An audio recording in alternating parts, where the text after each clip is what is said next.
নজর রাখবো পরবর্তী সংবাদে। কিছুক্ষণ আগে কাঞ্চনপুর ধর্মনগর সড়কের অবরোধের ছবি আপনাদেরকে দেখিয়েছি, এবার দেখাচ্ছি মেলাঘরের ছবি। কার্যত একটি বিষয় জানিয়ে রাখি যে গতকাল মেলাঘর পৌর পরিষদের চেয়ারম্যান অনামিকা ঘোষ পাল রায়ের স্বামীকে আক্রমণ করেছে একদল দুষ্কৃতিকারীরা, যার পরিপ্রেক্ষিতেই তার স্বামী একেবারে রক্তাক্ত হয়ে পড়ে বর্তমানে সে জিবি হাসপাতালে চিকিৎসাধীন রয়েছেন। এবং এই বিষয়ের প্রতিবাদ চেয়ে কার্যত আগামী দিনে যারা দোষীরা রয়েছেন তাদের শাস্তির দাবিতে আজ পথ অবরোধ করলেন এলাকার বাসিন্দারা। একটু জানিয়ে রাখি যে অনামিকা ঘোষ পাল রায়ের স্বামীকে আক্রমণ এবং রক্তাক্ত করার ঘটনাকে কেন্দ্র করে মেলাঘর সোনামুড়া মূল সড়কে অবরোধ করেছেন আজ স্থানীয়রা, এবং ঘটনাটি ঘটেছে মেলাঘর থানার নাকের ডগার সামনে।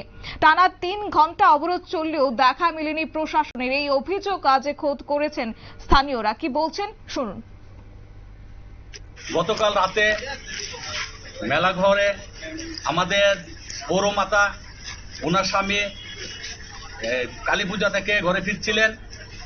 সেই সময় কিছু দুষ্কৃতকারী যারা মেলাঘর মাফিয়ারাজ কায়েমের চেষ্টা করছেন, এসব দুষ্কৃতীরা অতর্কিত আক্রমণ করেন ওনার উপর, এবং ওনার এমনভাবে আক্রমণ করে ওনাকে বর্তমানে উনি সংকটময় অবস্থায় জিবি হাসপাতালে ভর্তি আছেন এবং ওনার চিকিৎসা চলছে।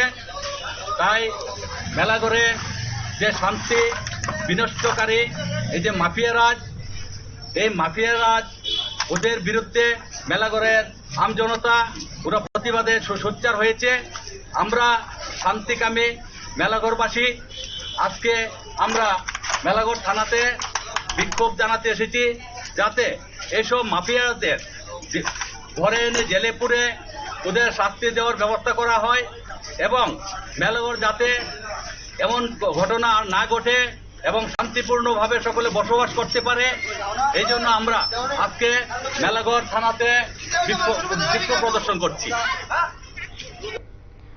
আপনারা শুনলেন বিক্ষোভকারীদের বক্তব্য। কার্যত এই প্রতিবাদের জেরে তাদের আজকের এই বিক্ষোভ এবং একই সঙ্গে পথ অবরোধ। মেলাঘর সোনামুড়ার মূল সড়কে অবরোধ করেছেন তারা, এবং একই সঙ্গে যে বিষয়ে বা অভিযোগ উঠে আসছে স্বদলীয় কোন্দলের জেরেই এই রক্তক্ষয়ী সংঘর্ষ, জারি পরিপ্রেক্ষিতে আজ মেলাঘর পৌরসভার চেয়ারম্যান অনামিকা ঘোষ পাল রায়ের স্বামী বর্তমানে আশঙ্কাজনক অবস্থায় জিবি হাসপাতালে চিকিৎসাধীন রয়েছেন।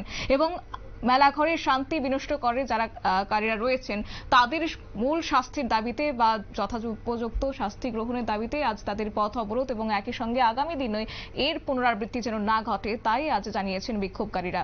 নিয়ে নিচ্ছি ছোট্ট একটি বিজ্ঞাপন বিরতির সঙ্গে থাকুন।